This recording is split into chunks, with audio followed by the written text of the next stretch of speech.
Bonjour à tous et bienvenue dans ma chronique. Je voudrais commencer par vous souhaiter à tous une très bonne et heureuse année 2021. Ayez une pensée pour ceux qui sont seuls, qui sont malades, qui sont en peine ou qui sont en prison. Bien, aujourd'hui je vais vous parler du livre de Alain de Benoist. Comment peut-on être païen, publié chez Albin Michel en 1981, 280 pages. Pour commencer, je voudrais dire que si vous êtes chrétien et que vous avez trouvé votre bonheur, c'est très bien comme ça. Et je ne souhaite pas vous détourner de vos croyances ou vous rabaisser. Cela dit, la critique factuelle et respectueuse est une bonne chose. Donc mes amis chrétiens, ne vous désabonnez pas tout de suite et attendez la fin de ma vidéo car je pose une réflexion commune à tout ça. De plus, le livre a été écrit en 1981, ça fait 40 ans. On va voir si des choses ont changé. Bien, qui est Alain de Benoist? C'est un philosophe, écrivain, engagé dans l'identité européenne. Il est un des fondateurs de la très célèbre Nouvelle Droite et du groupement de recherche et d'études pour la civilisation européenne, le GRES. Journaliste pour la revue Éléments, il a écrit plus d'une centaine de livres, donc vous voyez, c'est quelqu'un de très productif. Pour être sûr que tout le monde comprenne, je vais définir le paganisme. Le paganisme, c'est un terme générique employé depuis le VIe siècle par les chrétiens pour désigner la religion de ceux qui ne sont ni chrétiens ni juifs. Le terme païen est utilisé pour qualifier ce qui relève du polythéisme européen, une doctrine qui admet l'existence de plusieurs dieux, par exemple le druidisme. Le néopaganisme est un mouvement de résurgence du paganisme antique. Le paganisme n'a jamais disparu, il est une référence pour tous au fil du temps. Depuis le IVe siècle, tout le monde parle de la Grèce, des Germains ou des Romains. Ce n'est pas un retour à la vie païenne, mais une réappropriation de soi. Les mouvements néo-païens sont marginaux, parfois bien intentionnés, parfois maladroits et involontairement comiques. Ce n'est pas un christianisme retourné ou un phénomène de secte. Le paganisme aujourd'hui, c'est une certaine familiarité avec les religions indo-européennes anciennes, leurs histoires, leur théologie, leur cosmogonie, leurs symboles, leurs mythes, leurs savoirs. Il ne s'agit pas d'accumuler des connaissances sur les diverses provinces de l'Europe pré-chrétienne, mais d'identifier et transposer un certain nombre de valeurs qui en tant qu'héritiers nous appartiennent. Les dieux et les croyances passent, mais les valeurs demeurent. Les dieux de l'Olympe sont faits à l'image de l'homme, les dieux immortels, les hommes mortels. Mais ils ont besoin de la vie de l'homme et nous de la vie des dieux. Lorsqu'un homme se prend pour un dieu, il est un héros et devient un demi-dieu, un sacré. Dans la Bible, c'est l'inverse. Lorsque Ève croque le fruit défendu pour se surpasser, c'est la colère de Dieu. Chez les monothéistes, l'homme peut faire mais ne peut pas créer. La dualité. Tandis que chez les païens, l'homme peut être intermédiaire et participer à la divinité. Dans la Bible, l'univers est un monde sans frontières, limité dans le temps, tandis que dans le paganisme, il est illimité dans le temps et les hommes tracent des frontières du bien qu'ils occupent. L'enraciné autochtone versus l'étranger nomade. Dualité encore. La représentation dans la Bible peut être beauté ou non, tandis que dans le paganisme, le beau est divin, le bien, le sacré, l'esthétique. Je vous renvoie à ma note sur le livre de Sansonetti, le Graal d'Apollon. Dieu est unique et jaloux. Il est plus grand, plus fort que les autres dieux. Il condamne plus sévèrement l'idolâtrie que l'athéisme. En chaque idole, il y a un humain. L'idolâtrie est la perpétuation du paganisme. Donc le paganisme est tolérant. Les Romains ont conservé les cultures des terres conquises. Renan disait « L'intolérance des peuples sémitiques est la conséquence nécessaire de leur monothéisme ». Concernant le judaïsme, l'Occident est devenu antisémite à chaque fois qu'elle a voulu nier le particularisme juif, à chaque fois qu'on a voulu qu'ils deviennent nous. La solution à la question juive, c'est les laisser être eux. L'homme universel, ça n'existe pas. Il n'y a pas de culture commune, il y a des cultures.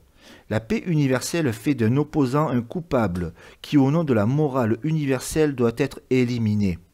Pas de duel entre les deux parties, un jugement impitoyable. Dans le paganisme, les dieux vivent parmi les hommes et occupent une fonction similaire. Par la nature, étape par étape, en se réalisant jusqu'à émancipation. Dans le jardin d'Éden, le serpent dit à Adam et Ève « Vous serez comme des dieux », supposant qu'il y en a plusieurs. Dans le monothéisme, Dieu voit l'homme comme un concurrent et rabaisse sa souveraineté. Exemple, la tour de Babel. Les hommes construisaient une tour dont le sommet doit atteindre le ciel. Dieu fit échouer cette initiative. Dans le paganisme, les dieux voient l'homme comme un partenaire qui participe à la divinité. Le paganisme porte l'homme à se surpasser. Chez les Grecs, les Celtes ou les Germains, les dieux peuplent le monde, ils sont parmi nous. Le judéo-christianisme moralise tout. Yahvé est d'abord un juge, un distributeur de sanctions. La faute d'Adam et Ève constituait à vouloir décider par eux-mêmes des critères du bien et du mal. La douleur est un des plus sûrs moyens que la morale a se perpétuer. Le péché entraîne la souffrance, la maladie, la pauvreté, la captivité. La faute égale souffrance, parce qu'on l'a mérité, nous sommes coupables.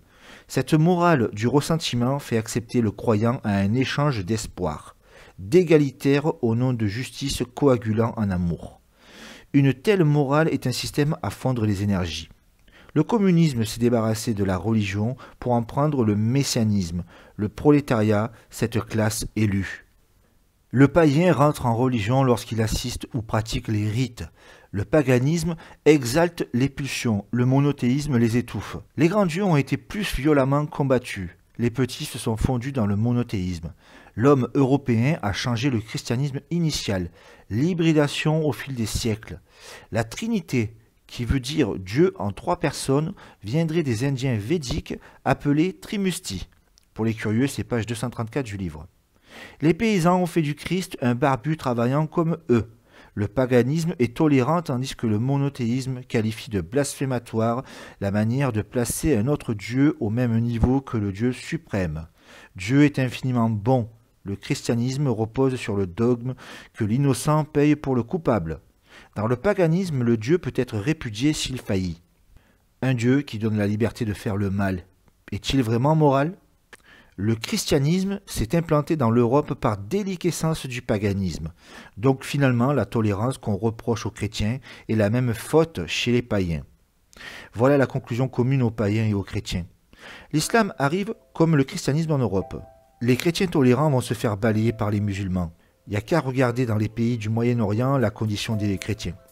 Et le païen, athée, juif suivra le même sort. Les chrétiens veulent sauver leur religion. Mais pour une fois, regardez le passé et les chrétiens d'Orient.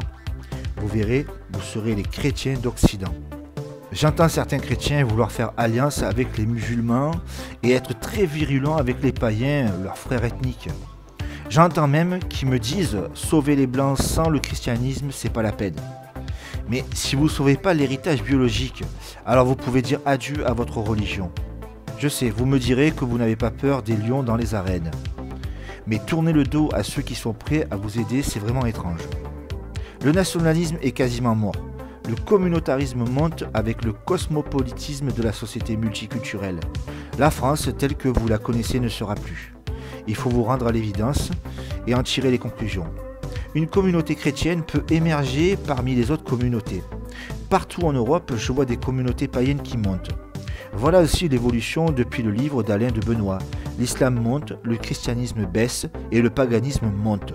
Le point commun, c'est l'ethnie. Et pour finir, il vaut mieux être l'architecte de cette alliance plutôt qu'en être le larbin. Une dernière chose. Qui diabolise les identitaires ? L'État. Et qui utilise la diabolisation contre les païens ? Donc, certains chrétiens font pareil que l'État. Voilà, j'espère avoir été clair pour tout le monde. Je vous conseille de rejoindre Telegram, de vous communautariser. Je passe un beau jour à mes camarades de l'ECP, des Braves, du LPE, le Top du Top, VV, Cro-Blanc, le Discord Zigma et Antenora, ainsi que les artistes Teuz, Coroner, 21, Phantom Déconnecté. Et je vous laisse avec un super morceau de Hector de France. Vous n'êtes pas seul à Zouzou les amis.